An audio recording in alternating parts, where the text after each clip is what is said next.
This is Akashvani. Time for a weekly program, Our Guest. I hand over the mic to the show host, Nitish Arora, for the same. Come sun, come rain, come winters, come harsh summers. There is somebody who is forced to live on the roads, and they are plenty in number. Not only do they face the vagaries of the weather, they also face torture by the humans.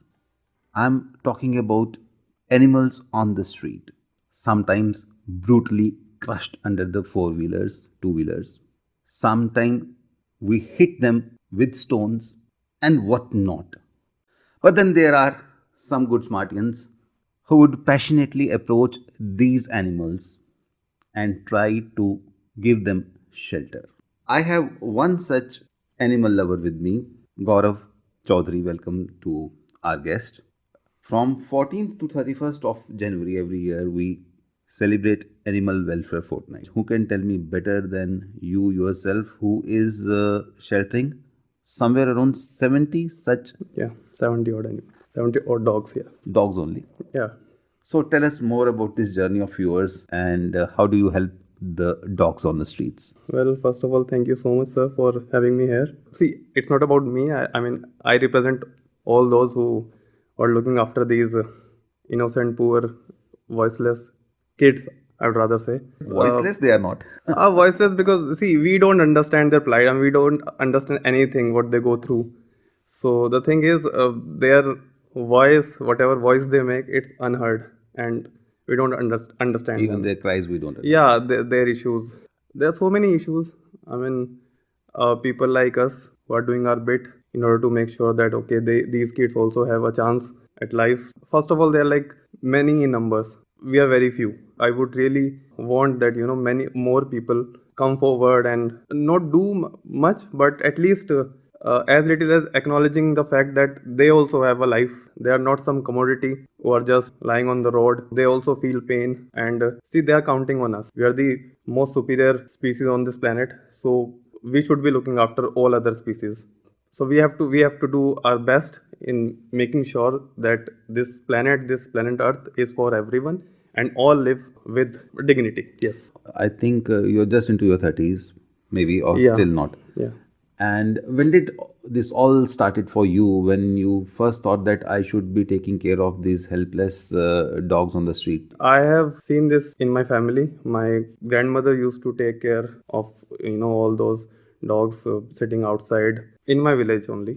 But when I was in college, I used to see some puppies in our campus whom I used to take to vet, or I would give some biscuit, or if I found some other dogs to be little sick, then I would just take them on my bike. See, I just had a bike back then, so tank pe rakh ke, on my fuel tank, I would take that up to vet.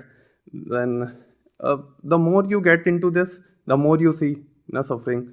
So then I came across many more dogs who were suffering badly. Then I got into it and I researched and I came to know there are so many issues they suffer with. Then I decided I would give at least some of my time on daily basis in So at rescuing. least, and how much time now you're giving to them? Now though on a I'm daily doing it like basis? full time. Full time. Yeah, I've been rescuing these dogs mainly. In fact, I would say 99%, 100% cases we are surrounded with dogs. These are our main community animals. I'm focusing on dogs, cats, and yeah, if I come across any injured calf or relatively smaller animal, it is not that for I won't do anything for cow or buffaloes. There are certain NGOs who I contact when I come across some injured cow, but I personally don't have any facility for those big animals. So you are not running an NGO. It's a solo effort of yours.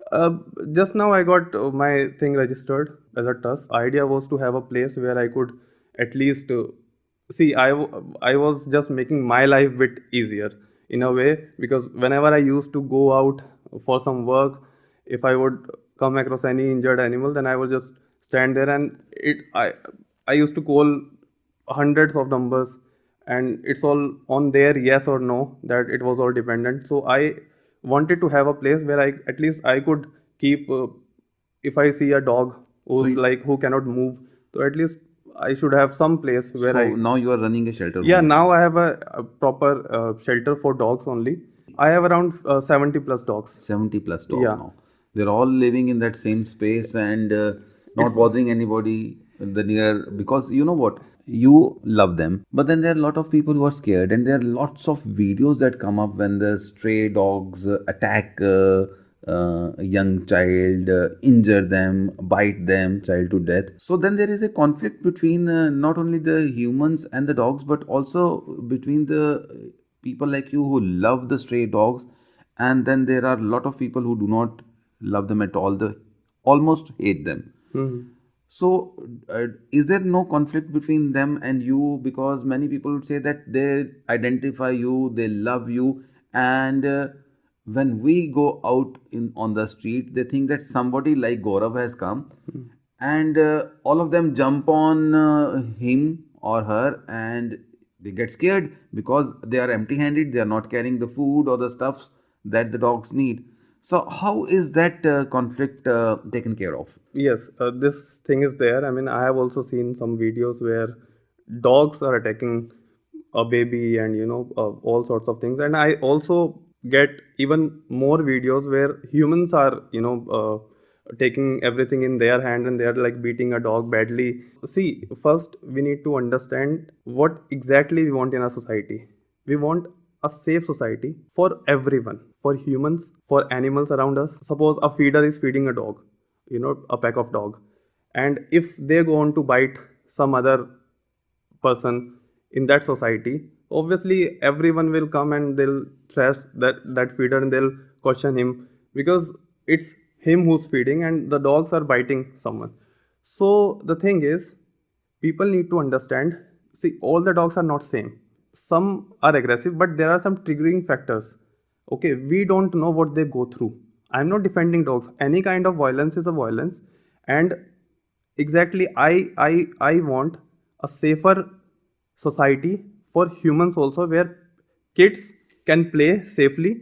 But the thing is, it's people like us who are trying our best to get these dogs vaccinated, to get these dogs sterilized, so that this problem where dogs are attacking, because these people want dogs numbers to go low. No. Okay. So you are getting these dogs sterilized also. Yeah, that is our primary goal. See, I really want to tell people who hate dogs, who want their numbers to go down, who don't want dogs to go after their children. See, we are also there. We also want the same thing, but we want cooperation from everyone. We are getting them friendly. Suppose a dog is not friendly, he won't come to us.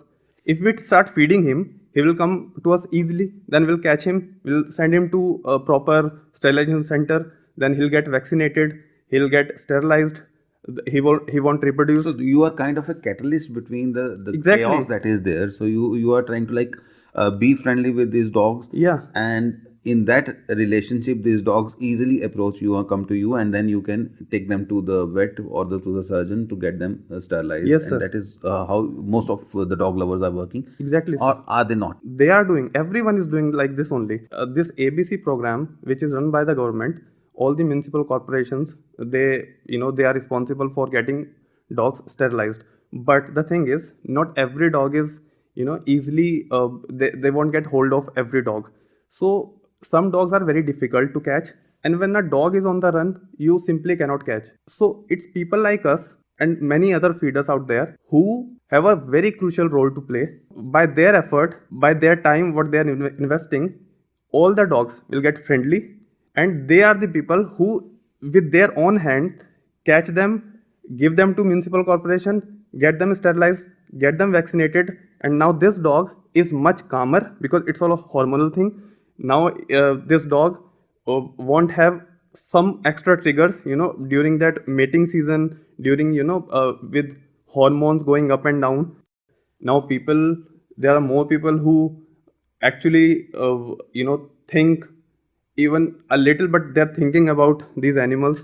So things are changing, and it is one thing which, see, if you want tranquility in your life, if you really want some sort of peace in your life, I would suggest just go and try and help anyone who need your help. It will give you an immense, this feeling that you'll feel good at the end of the day. So this is what I'm doing. I also had so many dreams. I would do this, I would do that. I'll go to Silicon Valley and I'll do this job, white collar job, and this thing. But the thing is, as life progresses, it taught me a lot of things. And we were just discussing about my problem. See, everyone has got some health issues. I've got mine. So the thing is, with my pain, now I acknowledge their pain even more. So now this is one thing. So I which, think listeners would not be aware of this thing that Gaurav is having issue of arthritis, and that is acute at times. It's very it's a painful. chronic thing, and it will be there. I mean, I manage it somehow, but again, I'm saying mental aspect of this thing, dogs take care of that. They give you love, immense love. You help And I think- someone, you touch somebody life positively. It will give you that feeling which nothing else can give. Is there a community out there? You are also in sync with lots of other dog lovers and people who are doing this.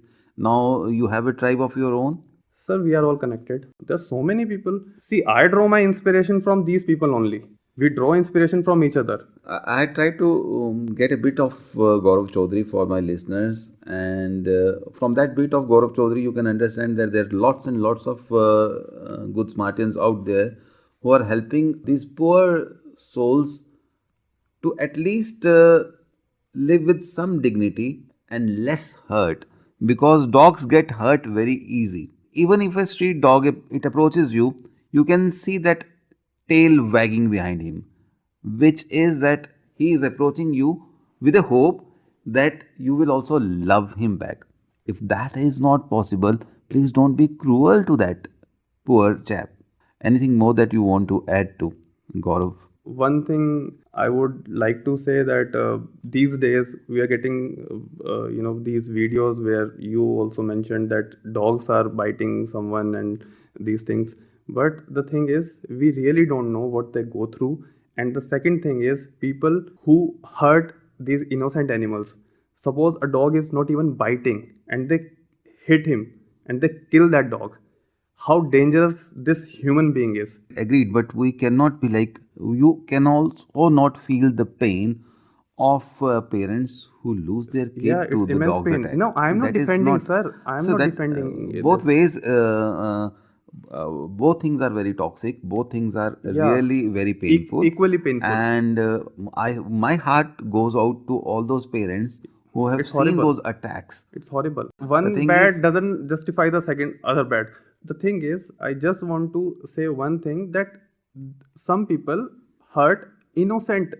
Suppose a dog is just I know, sleeping, simply also- sleeping. that also we have seen. They hit him and they kill that dog Try just for to fun. crush, Just for fun. At least for this animal welfare fortnight, just think of this thing that it's not the animal population that is encroaching upon the human's habitat. We, the humans, are encroaching upon their territory. Only a few years ago, the place that you are residing now was a forest, was a place for them to live. We brought in bulldozers, we brought in big machines, uprooted their trees, uprooted their homes, and now we do not want even them to come close to you. I mean, that is not humanity. And in many societies, I've seen that there are dogs feeding places, there are Designated crows feeding places, cows feeding places. So I think if we are moving towards that direction, we are learning to live with the reality that they are also here and they also need to survive. Gaurav, thank you so very much for being our guest, and I wish that this journey of yours remains as blissful, as peaceful, and you continue to add love to the life of the animals. Thank you so much. Thank you. You were listening to the weekly program Our Guest that is broadcast every Monday at 9:15 a.m. Don't forget to tune in next week, same day, same time and same frequency for more on Our Guest. Have a nice day.